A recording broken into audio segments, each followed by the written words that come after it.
चाहता हूँ कि अल्लाह के खजाने में जितनी नेमत है, अल्लाह के खजाने में जितनी नेमत है, वो इन तउद्दू निअमतल्लाहि ला तुहसूहा, अल्लाह की नेमत को बंदा शुमार करना चाहे तो शुमार नहीं कर सकता।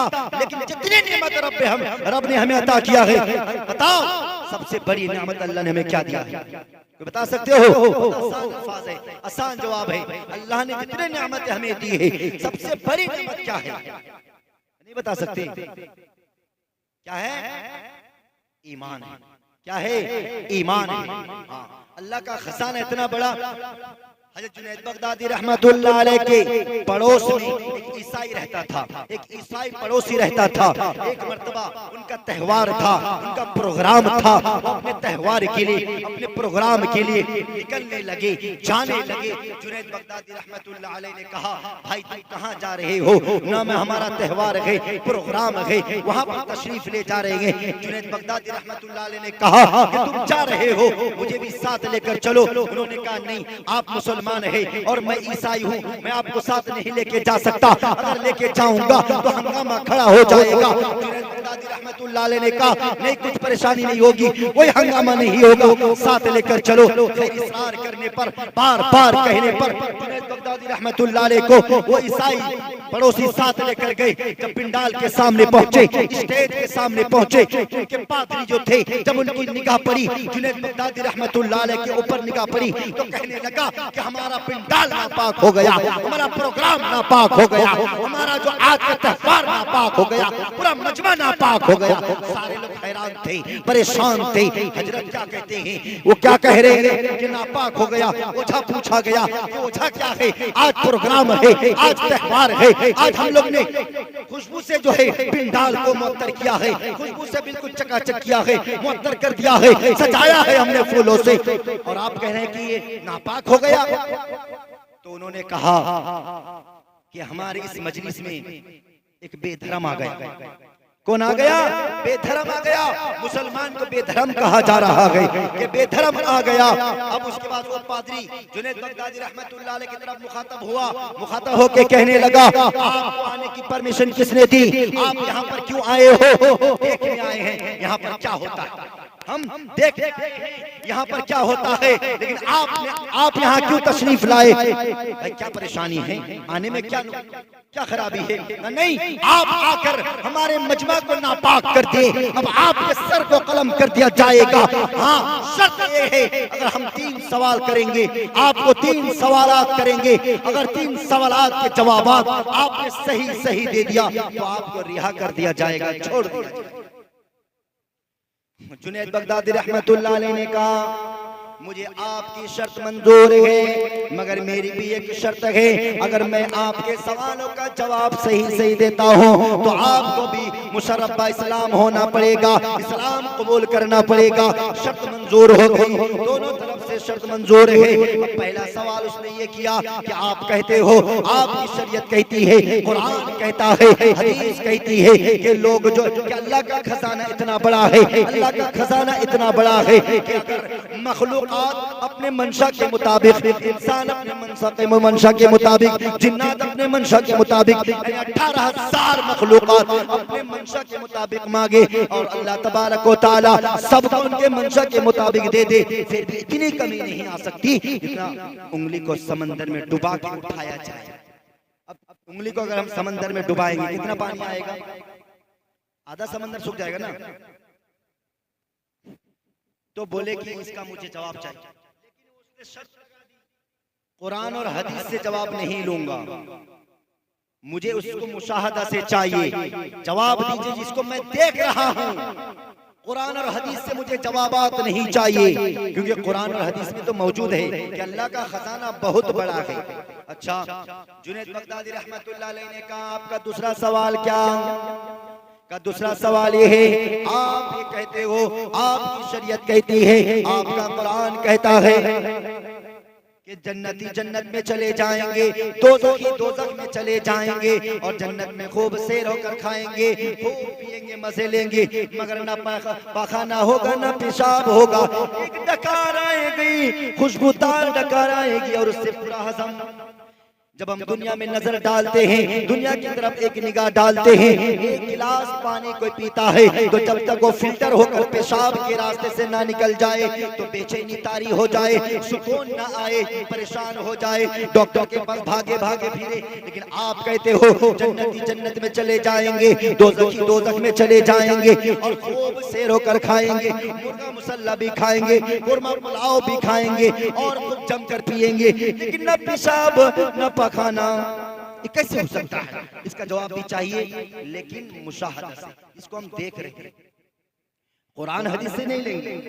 अच्छा, सवाल क्या है का तीसरा सवाल ये है, आप कहते हो आपकी शरीयत कहती है, कुरान कहता है जन्नत में 4 नहरें होंगी, चारों के चारों लिक्विड बहने वाले, दूध की नहर, शराब की नहर, शहद की नहर, पानी की नहर, 4 के 4 नहर बहने वाले होंगे, लिक्विड होंगे, लेकिन चारों के नहरें अलग अलग होंगे, एक दूसरे से मिलेंगे नहीं, एक साथ चलेंगे। कभी हो सकता है, ये कभी हो सकता है कि एक ही नाला हो, नाला हम लोग नाला बोलते हैं ना यहाँ पर, नाला एक ही हो और उसी में पानी भी चले, दूध भी चले, शराब भी चले और शहद भी चले, एक दूसरे से मिलेंगे नहीं। कुरान में तो है, पारा नंबर 27 में सूरह रहमान में मरजल बहरैन यल्तक़ियान बैनहुमा बरज़ख़ुन ला यबग़ियान। उलमा ने हमारे दीघा के समंदर की भी मिसाल दी है कि 2 समंदर वहाँ पर एक साथ चल रहे हैं, कहीं का पानी खारा है तो कहीं का पानी मीठा है, कहीं का पानी सुर्ख है तो कहीं का पानी सफेद है, कहीं का नीला है तो कहीं का काला है, एक साथ चल रही है लेकिन आपस में मिलते नहीं। अल्लाह तबारक व तआला बीच में हाइल कर दिया है, दीवार हाइल कर दिया है, लेकिन वो तो पादरी कहने लगा कुरान से जवाब नहीं लूंगा, हदीस से जवाब नहीं लूंगा, मुशाहदा से लूंगा, जो मैंने आंख से देख रहा हूं, जो मेरे सामने मौजूद हो। ठीक है, जवाब सुनिए। तीनों सवाल जहन में है ना आपका? तीनों सवाल है आपके जहनों में। अब पहला सवाल क्या था, क्या बताइए? मैं यहाँ हूँ, मेरा दिल मदीने में है, वाहिद हाजिर जमा गायब, बॉडी तो हाजिर है और सारी चीजें गायब है। पहला सवाल ये था, अल्लाह का खजाना इतना बड़ा है कि सारी मखलूकात अपने मंशा के मुताबिक मांगे, सबको अल्लाह दे दे, फिर भी इतनी कमी नहीं आ सकती कि उंगली को समंदर में डुबाओ और उठाओ, पानी जितना आता है उतनी भी कमी नहीं आ सकती। कैसे? अब उसका जवाब सुनो। उन्होंने कहा कि मुशाहदा से लूंगा, जिसको मेरी आंख देख रही है। बोले आप देखते हो, चांद को देख रहे हो, सूरज को देख रहे हो। हाँ देख रहा हूँ, दुनिया जब से बनी है तब से रब्बे कायनात ने सूरज को बनाया है। लेकिन बताओ मेरे भाइयों मेरे को दोस्तों, जब से दुनिया बनी है तब से सूरज अपनी किरणों को फेंक रहा है 1000 किलोमीटर रफ्तार में, अपनी गर्माहट को, अपनी किरणों को, अपनी शुआओं को फेंक रहा है। अभी कुछ कमी आई सूरज में? कुछ कमी आई कि पहले उसका वाट ज्यादा था, रोशनी ज्यादा थी, अब रोशनी कम हो गई। एक हम बल्ब खरीदते हैं, एक बल्ब खरीदते हैं, जितना भी कीमती बल्ब क्यों ना हो, वो आहिस्ता आहिस्ता आहिस्ता खराबी हो जाता है। लेकिन रब्बे कायनात ने दुनिया को एक ही बल्ब से रोशनी किया है। बताओ कुछ कमी आई, कुछ कजी आई? जब दुनिया के अंदर एक मखलूक में हजारों हजार साल गुजर गए, जर्रा बराबर कमी नहीं आई, तो फिर अल्लाह का खजाना इतना बड़ा है, उसमें कमी कैसे? अच्छा, उसने कहा ठीक है, जवाब तो ठीक है, हाँ उसमें भी कमी नहीं आई, इसमें भी कमी नहीं आएगी। का दूसरा जवाब, दूसरा सवाल क्या था? दूसरा सवाल ये था कि जन्नती जन्नत में चले जाएंगे, दोज़खी दोज़ख में चले जाएंगे, खूब सैराब होकर खाएंगे, खूब मजे लेकर पिएंगे, ना पखाना होगा ना पेशाब। जब दुनिया में देखते हैं कि एक गिलास पानी पिया जाए, जब तक वो फिल्टर होकर ना बाहर निकल आए, चैन ना आए, सुकून ना आए, फिर कैसे हो सकता है? का देखो माँ के पेट में बच्चा कितना दिन रहता है? जवाब दे रहे, माँ के पेट में बच्चा कितना दिन रहता है? कम से कम 6 महीना, 9 महीना नहीं, कम से कम 6 महीना। 6 महीना में बच्चा पैदा हुआ, 6 महीना 1 दिन में बच्चा हलाली है। शरीयत कहती है कि 6 महीना 1 दिन में या 6 महीना में पूरा पैदा हुआ बच्चा हलाली है। 5 महीना 29 दिन में 5 महीना 29 दिन 6 महीना से 1 दिन कम पैदा हुआ बच्चा हरामी है। बात समझे? 6 महीना से 1 दिन कम पैदा हो आप उसको हरामी कह सकते हो। 6 महीना में बच्चा पैदा हो शरीयत कहती है कि वो हलाली है। कम से कम मिकदार 6 महीना और ज्यादा से ज्यादा मिकदार कितना है? 2 साल। एक बुजुर्ग 2 साल में पैदा हुए थे और मीडियम में अक्सर और बेशतर ज्यादातर 9 महीना 10 दिन आमतौर पर बच्चा पैदा होता है। तो मैं आमतौर पर उसी को लेता हूँ। 9 महीना 10 दिन माँ के पेट में बच्चा रहता है। उसकी रूह कितने महीने में रूह पड़ती है? शरीयत में तो है 3 चिल्ला यानी 4 महीना, लेकिन आज के डॉक्टर लोग कहते हैं कि 3 महीने में रूह पड़ जाती है, उसकी जान आ जाती है। खैर मैं डॉक्टर की बात नहीं लेता, मैं शरीयत की बात लेता हूँ। 4 महीने में उसकी जान पड़ जाती है, रूह आ जाती है उसको।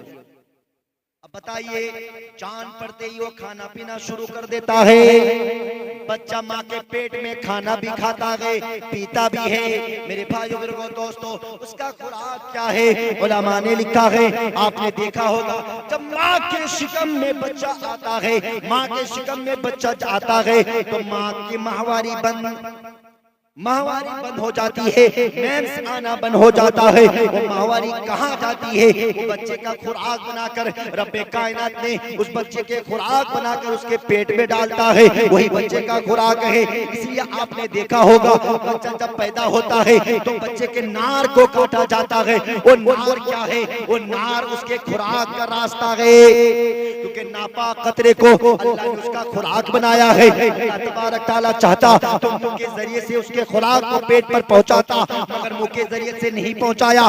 क्यों नहीं पहुंचाया?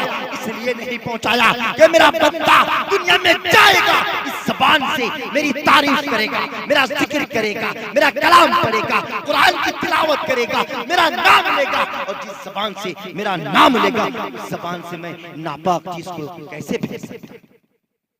इसलिए अल्लाह तबारक व तआला ने नाभि के जरिए से कनेक्शन को जोड़ दिया और उसके जरिए से खुराक उसके पेट में जाता है। लेकिन अफसोस की बात है, रब ने माँ के पेट में हमारी ज़बान की हिफाजत की, हम दुनिया में आके उसकी हिफाजत ना की। एक अलग उन्वान है, इस पर बात कभी होगी। खैर, तुम्हें अर्ज कर रहा था, माँ के पेट में बच्चा 4 महीना से लेकर 9 महीना 10 दिन, कितना महीना हुआ? 5 महीना 10 दिन, तकरीबन 5 महीना 10 दिन बच्चा खाता भी है, पीता भी है, पेशाब करता है, पखाना करता है। अगर बच्चा माँ के पेट में पेशाब पखाना कर दे तो डॉक्टर के पास ले जाना पड़ता है, या तो पेट को फाड़ो, ऑपरेशन करो, वरना तो माँ मरेगी या बच्चा मरेगा।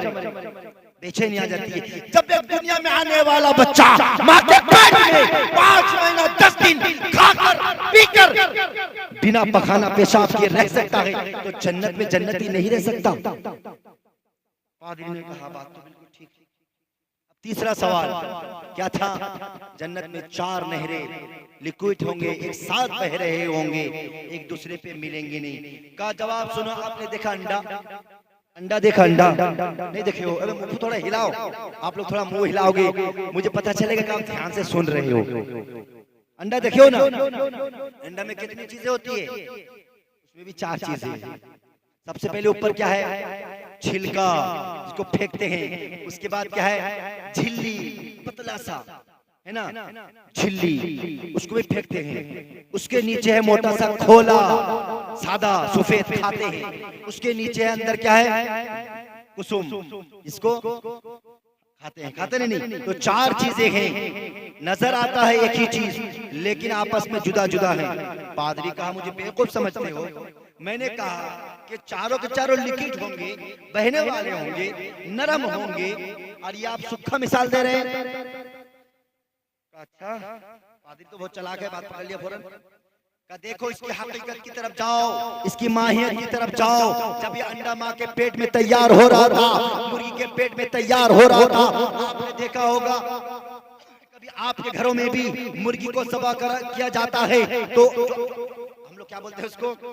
अंडेली मुर्गी है ना, अडेली मुर्गी जो अंडा देने वाली मुर्गी होती है उसको अडेली मुर्गी कहते हैं। अडेली मुर्गी को जब ज़बह किया जाता है, अंदर पेट के अंदर से दो चार, तो अंडा क्या टाइट होता है, थल या नरम होता है। लेकिन उस वक्त भी उस अंडे के अंदर चार चीज मौजूद है, खोला भी है, झिल्ली भी है, छिलका भी है और कुसुम भी है, एक साथ है लेकिन जुदा जुदा है। जब एक मामूली अंडा जो मुर्गी के पेट से निकलता है उसमें चार चीज एक साथ चले और वो साथ ना मिले तो रब्बे कायनात की जन्नत में चार नहरें एक साथ कैसे नहीं चल सकती। कहाँ बात तो सही है, पादरी ने जो है बात को मान लिया, शर्त के मुताबिक इस्लाम कबूल करना पड़ा। तो मेरे भाई बुजुर्गों दोस्तों, कहने का मतलब ये है अल्लाह के खजाने में, अल्लाह का खजाना इतना बड़ा कि हम खजाने को शुमार नहीं कर सकते, मगर उनके खजाने में जितनी नेमतें थी सबसे कीमती नेमत, सबसे बड़ी नेमत वो क्या थी? ईमान की नेमत जो हमें और आप सबको मिला है। उसी ईमान की निस्बत पर आज और हम और आप यहाँ जमा हुए हैं। आपने सुना होगा पड़ोस मुल्क पाकिस्तान के बुजुर्ग मौजूद है, फिर जुल्फिकार नक्शबंदी दामत बरकातुहुल आलिया, एक मर्तबा उनका दौरा हुआ, अमेरिका का दौरा हुआ। जब अमेरिका तशरीफ ले गए तबादला ख्याल के लिए, वहाँ पर बड़े बड़े लोग बैठे हुए थे। किसी ने कहा आपका मजहब इस्लाम कितना गलत फैसला करता है। पीर साहब ने कहा कैसा फैसला, क्या गलत फैसला किया मजहब इस्लाम ने? बताओ, एक आदमी वो है जो सारे कार्य खैर अंजाम दे, कहीं मदरसा बना दे, कहीं स्कूल बना दे, कहीं कॉलेज बना दे, कहीं यूनिवर्सिटी बना दे, कहीं यतीमों के लिए घर बना दे, बेवाओं के लिए घर बना दे, बेवाओं के लिए खाने पीने का सामान दे, ट्यूबवेल बना दे, नल खुदवा दे और कुआं खुदवा दे, सारे कार्य खैर को अंजाम दे, सिर्फ ला इलाहा इल्लल्लाह मुहम्मदुर रसूलुल्लाह नहीं पढ़ा, क्या जन्नत में जाएगा? पीर साहब ने कहा नहीं जाएगा। पीर साहब ने क्या कहा? नहीं जाएगा। अच्छा, एक आदमी वो है जो कुछ भी नहीं किया, कुछ अच्छा काम नहीं किया, सिर्फ ला इलाहा इल्लल्लाह पढ़ लिया, क्या वो जन्नत में जाएगा? पीर साहब ने कहा हाँ जाएगा। अल्लाह के नबी ने फरमाया मन क़ाला ला इलाहा इल्लल्लाह मुखलिसन फदखलल जन्नह, जो इखलास के साथ एक मर्तबा भी ला इलाहा इल्लल्लाह पढ़ा होगा वो जरूर जन्नत में जाएगा। देखो ये मजहब इस्लाम का फैसला, ये मजहब इस्लाम का फैसला देखो। एक आदमी वो है जो सब कुछ करके जहन्नम में जाए और एक आदमी वो है कुछ भी ना करे जन्नत में चला जाए। पीर साहब ने क्या जवाब दिया, दिल के कान से सुनिए। कहा एक आदमी कॉपी इधर लेके बैठता है, एक आदमी कॉपी इधर लेके बैठता है। अब मेरे भाई बुजुर्गों दोस्तों, एक आदमी वो है जो कॉपी इधर लेके बैठता है, वो कॉपी में क्या लिख रहा है? सिर्फ 0 लिख रहा है। 0 समझते हो? सुनो, 0 लिख रहा है। और एक आदमी वो है जो इधर पहले कॉपी में 1 नंबर लगा दिया, उसके बाद अब 0 लिख रहा है। बताओ ये सिर्फ 0 लिखने वाला, उसकी कोई कीमत है? वो गिनती में आएगी, तादाद में आएंगे? नहीं, उसकी कोई वैल्यू नहीं, कोई कीमत नहीं, कोई कदर नहीं, कोई उसकी वक़ार नहीं। और एक आदमी वो है जो 1 नंबर लगा दिया, उसके बाद अब 0 लगाता है। अगर 1 नंबर के बाद 1 0 लगाता है, 10 होता है, 2 लगाता है, 100 होता है, 3 लगाता है, 1000 होता है। जो 0 बढ़ती चली जाएगी उसकी कीमत तादाद बढ़ते चले जाएगा, है ना? अब जिसने कलमा ला इलाहा इल्लल्लाह पढ़ लिया, उसने एक अल्लाह का इकरार कर लिया, उसने ला इलाहा इल्लल्लाह पढ़ लिया, तौहीद का इकरार कर लिया, एक नंबर लगा दिया। अब जितने आमाल करेंगे वो 0 के जगह में बढ़ते चले जाएंगे। और जिसने ला इलाहा इल्लल्लाह नहीं पढ़ा होगा, जितना आमाल करेगा वो 0 के जगह में होंगे। वो किसके जगह में होंगे? 0 के जगह में होंगे। उसकी कोई कीमत नहीं, वो अमाल 0 के जगह में है, क्योंकि अमाल जिसके लिए कर रहा है उसका ही इकरार नहीं। जब उसका ही इकरार नहीं तो फिर वो अमाल कैसे कबूल होंगे? अल्लाह का करम और एहसान है कि अल्लाह तबारक व तआला ने वो मजहब इस्लाम हमें अता किया। अल्लाह का करम है, वो ईमान की दौलत से हमें नवाजा गई। मेरे भाई बुजुर्गों दोस्तों, हम अपनी कीमत को अगर देखना चाहें, सर उठाकर टोपी गिर जाएगी, हम अपना मकाम मर्तबा तक पहुंच नहीं सकते, मगर आज हम अपने मकाम को खुद खो बैठे हैं। अल्लाह तबारक व तआला कुरान में इरशाद फरमाता है इन्नल्लाह अश्तरा मिनल मुमिनीना अनफुसहुम व अमवालहुम बिअन्न लहुमुल जन्नह। अल्लाह तबारक व तआला फरमाता है कि मोमिन की जानों को, मोमिन के मालों को अल्लाह ने खरीद लिया है। किसके बदले में खरीदा? जन्नत के बदले में खरीदा। मेरे भाई बुजुर्गों दोस्तों, अब ये जान किसकी है? अल्लाह की। ये माल किसका है? अल्लाह का है। किसके बदले में खरीदा? जन्नत के बदले में खरीदा।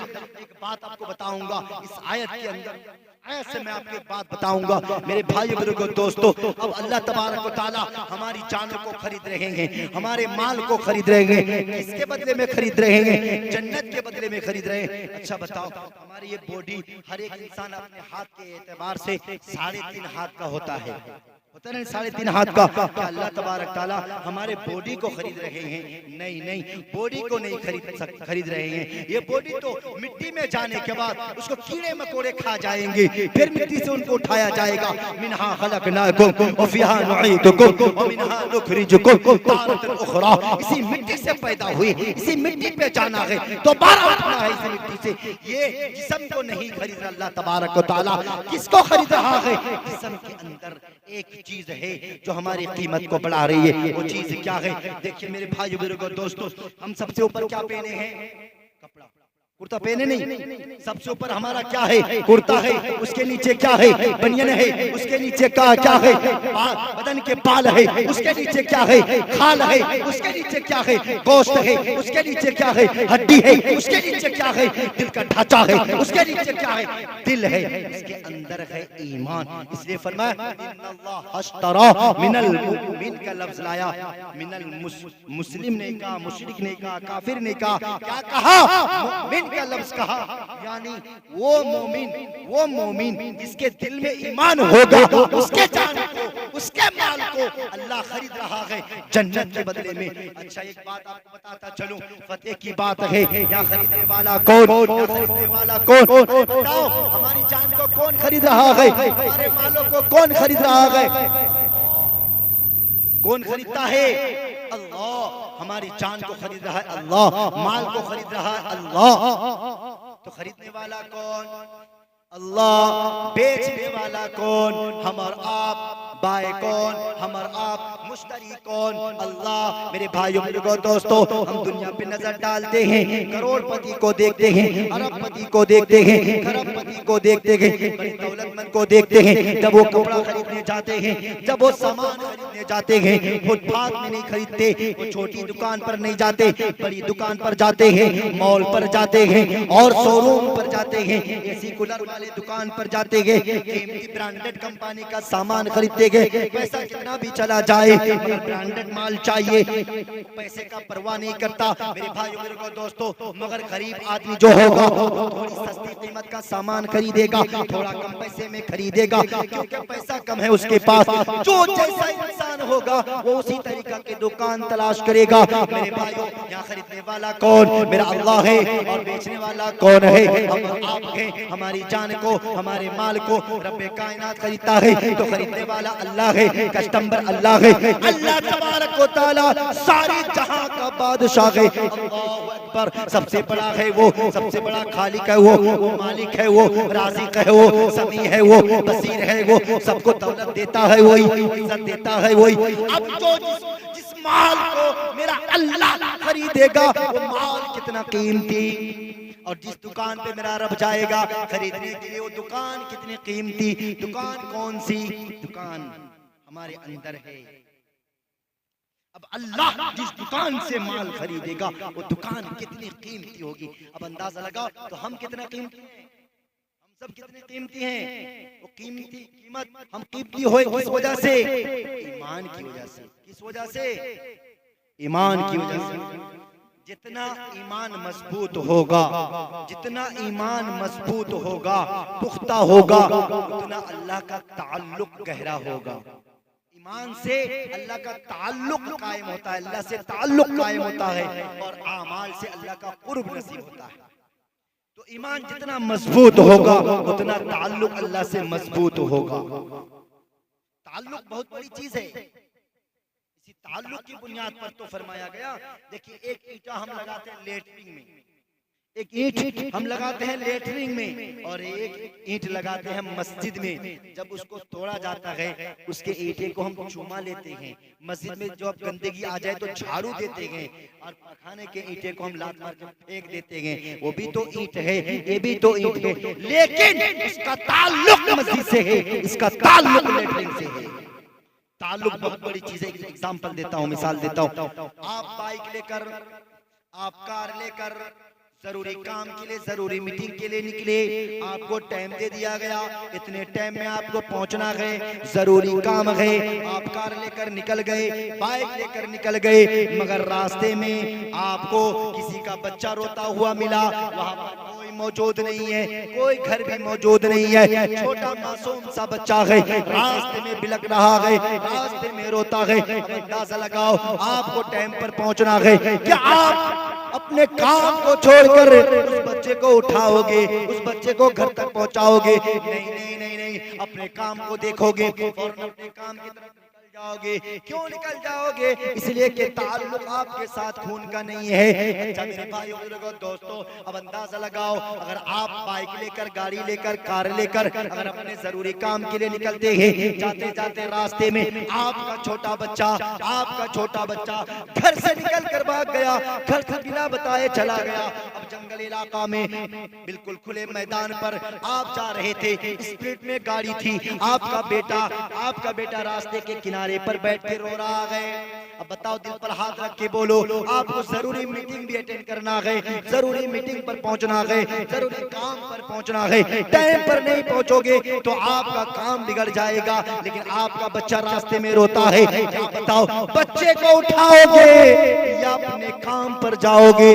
हाथ रख के बोलो, अरे भाई बोलो ना बोलो, बच्चे को उठाओगे या काम पर जाओगे? कभी नहीं काम पर जाओगे, पहले अपने बेटे को उठाओगे। छोटा बच्चा, मेरा बच्चा यहाँ कैसे आ गया, अपने बच्चे को सीने से लगाकर घर पहुंचाओगे। क्यों? इसलिए कि ताल्लुक है खून का, निस्बत है रिश्ते का। आपका बच्चा है, आपसे उसका ताल्लुक है, आपका खून है, इसलिए आप उसको सारे काम छोड़कर भी आप पहले बच्चे को घर पहुंचाओगे, है ना? तो जितना ईमान मजबूत होगा उतना अल्लाह से ताल्लुक मजबूत होगा, और जितना ताल्लुक मजबूत होगा उतना अल्लाह हमारे ऊपर हालात डालेंगे। हाँ, ईमान वाले के ऊपर हालात आते हैं, उस पर ये ना सोचे कि अरे ईमान वाला है, इबादत गुजार है, तहज्जुद गुजार है, फिर ये हालात कैसे, ये परेशानियां कैसी, परेशानियां आएगी, हालात आएंगे। रिवायतों में आता है अल्लाह मोहब्बत करता है, उसकी तरफ मुसीबत बारिश की तरह। एक सहाबी रसूल सल्लल्लाहु अलैहि वसल्लम अपनी बीबी सहाबिया रज़ियल्लाहु ताला अन्हा से एक मर्तबा अपनी बीबी से कहा, ए मेरी बीबी मुझे एक गिलास पानी पिला दो। वो सहाबी रसूल सल्लल्लाहु अलैहि वसल्लम काम के लिए गए थे, थके मांदे थक हार कर तशरीफ लाए, अपनी बीबी से कहा मुझे एक गिलास पानी पिला दो। बीबी पानी लेकर आती है, आकर जब शौहर के पास पहुंचती है, देखा क्या है, शौहर की आंख लग चुकी है, नींद में है। उसने गवारा ना किया कि मैं अपने शौहर को जगाऊं, पानी लेकर सराहने खड़ी हो गई, मेरा शौहर जागेगा तो मैं पानी पिला दूंगी। थके मांदे है, उनकी नींद को खराब ना किया, को जगाया नहीं, इंतजार में रही कि कब मेरा शौहर जागेगा मैं पानी पिला दूंगी। आखिरकार उसी इंतजार में सुबह हो गई। जब सुबह के वक्त सहाबी रसूल सल्लल्लाहु अलैहि वसल्लम की आंख खुली, जब वो जागे देखा क्या है, बीबी सामने खड़ी गई, पूछा कि तुम यहाँ क्यों खड़ी हो? रात के वक्त आपने कहा था मुझे पानी की जरूरत है, मैं पानी लेकर तशरीफ ले आई, देखा कि आपकी आंख लग चुकी थी, आप सो चुके थे, इसलिए मैंने गवारा ना किया कि आपको जगाऊं, क्योंकि आपकी नींद खराब करो, इसलिए मैंने आपको जगाया नहीं। और खड़ी रही इंतजार में, आप उठेंगे, आपकी आंख खुलेगी तो मैं पानी पिला दूंगी, मगर आप उसी इंतजार में मैं खड़ी रही और सुबह हो गई। पी लीजिए। अब बताइए मेरे भाई बुजुर्गों दोस्तों, ऐसे फर्मा बरदार बीवी की होगी वो शौहर कितना खुशनसीब होगा। उस शौहर ने, उस सहाबी रसूल सल्लल्लाहु अलैहि वसल्लम ने अपनी बीबी से कहा कि मांगो, आज क्या मांगती हो मांगो, आज मैं तुमसे इतना खुश हूँ, जो मांगोगी वो दिया जाए। बीवी खूबसूरत भी है, फरमा बरदार भी है, इबादत गुजार भी है, साबिरा भी है, शाकिरा भी है, सालिहा भी है, कानिता भी है, साहिदा भी है, तकवा वाली भी है, अल्लाह वाली भी है, परहेजगार भी है। अब बताइए शौहर की फरमा बरदार भी है, जो एक गिलास पानी पिलाने के लिए पूरी रात खड़ी रहे, वो बीवी कैसी होगी? अब शौहर ने कह दिया मोहब्बत में आकर कि मांगो, क्या मांगती हो? जो मांगोगी वो दिया जाएगा। अब बीबी ने कहा अच्छा, जो मांगूंगी वो दोगे ना? हाँ। ना तलाक दे दो। क्या मांगा? क्या मांगा? का तलाक दे दो। मेरे भाई बुजुर्गों दोस्तों, बताओ कोई तलाक देगा?